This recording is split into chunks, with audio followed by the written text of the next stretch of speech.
চট্টগ্রামে আছেন সহকর্মী এস.এম. ইরফানুল হক। সার্বিক পরিস্থিতি নিয়ে যুক্ত হব তার সাথে।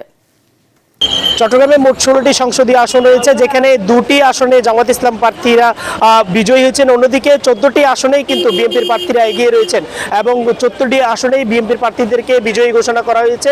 আমি যদি একটু আপনাদেরকে বলি যে আসলে চট্টগ্রাম 4 এবং চট্টগ্রাম 2 আসনে যেখানে বিজ্ঞ আদালতের নিষেধাজ্ঞা থাকাতে এটির যে ফলাফল সেটি আমাদেরকে ঘোষণা করা হয়নি, তবে এই যে 2টি আসন সেখানেও কিন্তু বিএনপির প্রার্থীরা এগিয়ে রয়েছে বলে আমাদেরকে জানিয়েছেন ইলেকশন কমিশনার। যারা বিজয়ী হননি অর্থাৎ জামাত ইসলামের প্রার্থীদের সাথে কথা বলেছি, তারা যেমনটি বলছেন যে আসলে হার জিত সকলেরই রয়েছে। তারা এই যে হারার যে বিষয়টি সেটি আসলে তারা মেনে নিয়েছে। ভূমিকম্প সহনীয় মোস্ট ডিউরেবল দেশের প্রথম থার্মেক্স রড সালাম স্টিল। সালাম স্টিল বোঝে ডিউরেবিলিটি। সালাম স্টিল মোস্ট ডিউরেবল স্টিল। সব মিলিয়ে যদি বলি যে আসলে বন্দরনগরী চট্টগ্রাম এখন অনেকটাই শান্ত শৃঙ্খল এবং বেশ উৎসবমুখর পরিবেশে বিএনপির প্রার্থীরা আনন্দ উল্লাস করছেন এবং মিষ্টি বিতরণ করছেন। তো এই ছিল আমার কাছে বন্দরনগরী চট্টগ্রামের যে ফল ঘোষণার পর তাদের যে বিজয়ী কার্যক্রম, সেই কার্যক্রমের সর্বশেষ।